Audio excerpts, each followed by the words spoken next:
دو ٹوک الفاظ معافی میں کس چیز کی ہے معافی بھائی؟ مانگتا ہوں عمران خان صاحب سے، ان کی فیملی سے، عمران خان اچھا صاحب کے چاہنے والوں سے. ابھی اللہ بھی نے یعنی کہ یہ کہہ رہا ہے، اچھا ابھی بھی یعنی کہ آکڑ کے کہہ رہا ہے کہ میں ان سے معافی مانگتا ہوں، اس کو تو اس پہ شرم آنی چاہیے. نہیں، نہ مجھے معافی تو- شرم آ رہی ہے، نہ مجھے ندامت ہو رہی ہے، تو نہ معافی میں اپنے کس- ضمیر کا مجرم تو ہوں. پھر تو بھائی ذات پہ جب آپ اٹیک کر رہے تھے تو یہ تو مجھے ایسے لگ رہا ہے کہ پی ٹی آئی ورکر جتنے بھی ٹائیگر ہیں نا، انہوں نے ان کو سلنڈر سافٹ کرنے ویئر- پہ مجبور کر دیا، سافٹ ویئر کیا اپڈیٹ ہو کیونکہ گیا انہوں ہے. نے سوچا کہ ایئرپورٹ پہ جانے پہ میرے ساتھ جب یہ حال ہو رہا ہے تو بھائی میں گھر سے. اچھا. اور خان صاحب ایک دن کہہ رہے تھے کہ ان کے بچیوں سے کوئی شادی بھی نہیں کرے گا، سب لوگ چور چور کہیں گے، تو اس کی وہ بات صحیح نکلی. اچھا مجھے کہیں کہ یہ بھی لگ رہا ہے کہ ثاقب چڈر کا حال دیکھ کے نا ہاں جی، یہ ڈر گیا ہے، کیونکہ اس کے پیچھے بھی سارے پی ٹی آئی کے لوگ لگ گئے اور اس کے گردہ چور گردہ چور گردہ چور، اور مومنہ کو کہنے مسوم بچی کوئی بات نہیں. بھائی وہ معصوم گردہ بچی. چور ہے جو بھی ہے، لیکن ایک بات بتاؤں، انہوں نے انویسٹمنٹ کی تھی اس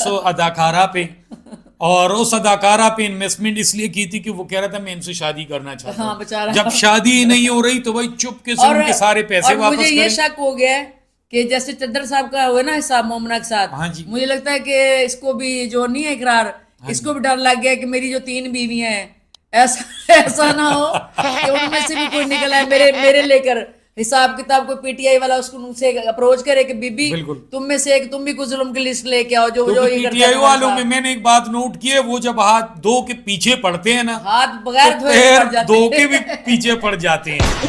تو بہرحال یہ تو ان کا اپنا مسئلہ ہے. بہرحال اس نے معافی مانگا، اب وہ دیکھتے ہیں کہ پی ٹی آئی والے اس کو قبول کرتے ہیں یا نہیں نہیں کرتے. پی ٹی آئی والے اگر قبول کر لے تو دیکھو نا وہ اس کی معافی میں. اب یہ دیکھنا جواد احمد کب تک آتا ہے معافی مانگنے. دوستوں اب ہم دیکھتے ہیں کہ جواد کہیں کو یہ احمد تو پتہ نہیں چلا کہ عمران خان کی باتیں ہو رہی ہے، سرگوشیاں نکلنے ہو والے رہی ہیں. ہیں مجھے کہ وہ بھی نکلنے والے ہیں، تو اس نے ہاں کہا چلے پہلے سے میدان صاف کر دوں. ہاں مجھے بھی شک ہے یہ شک تو نہیں ہو گیا ایسے کہیں کہیں؟ کیونکہ مجھے بھی شک ہے کہ عمران خان نکلنے والے ہیں، اور بہت سارے لوگ کہہ رہے ہیں کہ اندر کی بات ہے کہ یہ عمران خان صاحب نکلنے والے ہیں. تو اس نے کہا کہ اس سے پہلے کو نکلیں تو میں بھی کوئی وزارت، چھوٹی موٹی وزارت، کوئی باہر جھاڑو جھوڑو دینے کی، کوئی کیسے گرگٹ کی طرح یہ لوگ رنگ بدلتے ہیں، میں تو حیران ہوں بھائی.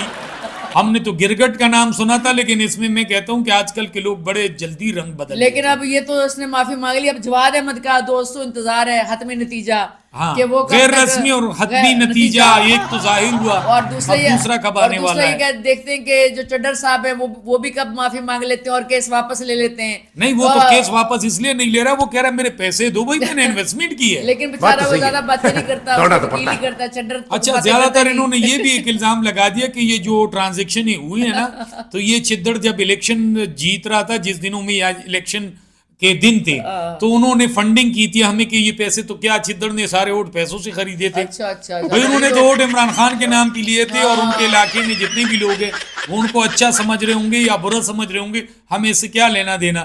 تو بہرحال آج سے جو 5-6 سال پہلے کی تصویر ہے، 7-8-10 سال پہلے کی چڈر صاحب کی، بیچارے بہت مسکین. وہ تو لگتا ہے مرغی چور بھی نہیں ہے، گردہ چور نہیں. اس کی ایک تصویر بڑی وائرل تھی، اور اس کے وہ تصویر میں جب عمران خان ایک روڈ پہ آ رہے تھے نا، تو بہت ساری گاڑیاں لے کے چدر نے نا وہاں ان کو سلوٹ کیا تھا عمران خان کو. اس کی یہ تصویر اور ویڈیو بڑی وائرل تھی. تو پھر چدر صاحب آپ کو مشورہ ہے کہ آپ جلدی پی ٹی آئی والوں سے ہاتھ ملائیں. یہ مومنہ جیسی عورتیں کیا ہیں آپ کے ہاتھ کی محل ہیں، تو اچھی خاصی آپ کی زندگی تھی، اچھی خاصی آپ منسٹر بنے تھے، کچھ اپنے حلقے میں کام کرواتے، تو چاہے آپ جس پارٹی میں ہیں، جتنا پیسہ آپ نے اس عورت پہ لگایا، اتنا اگر اپنے حلقے میں لگایا ہوتا تو ہر گلی ہر کوچہ بالکل گلی پکی ہوتی. آپ کا عاشق ہوتا. بات تو صحیح ہے بالکل. تو آنے والے الیکشن کے دنوں میں آپ کو بغیر مانگے ہوئے ووٹ مل جاتے. بالکل. ابھی بھی دیر نہیں ہوئی. اگر آپ بھی اس کی طرح معافی مانگ لیں گے جو ہے آدمی اقرار الحسن کی طرح، تو میرا خیال میں ہو سکتا ہے پی ٹی آئی کے لوگوں کے دل ہیں بڑے مان میں، مجھے لگتا ہے کہ وہ معاف کر دیں گے. تو اسی کے ساتھ پھر دوستو ہمیں دے اجازت، ہمیں بتائیں کہ اس آدمی کو، یہ جو قرار الحسن ہے، جو طرح خربوزے کو دیکھ کے خربوزہ رنگ پکڑتا ہے اور گرگٹ کی طرح جو رنگ بدلتا ہے، تو کیا اس کو معاف کر دینا چاہیے؟ کیا یہ بھی کوئی اس کا پینترا تو نہیں ہٹ ہونے کا جو عید کو رات سے خواب ہے؟ یہ نہ کہہ دے خواب ہے. تو دوستو کمنٹ سیکشن میں ضرور اپنے رائے کا اظہار کرے، اور ہماری طرف سے اینڈ پہ بھی عید مبارک ہو سب کو. ملتے ہیں کسی اور ویڈیو میں کسی اور ٹاپک میں، اس وقت تک اللہ حافظ.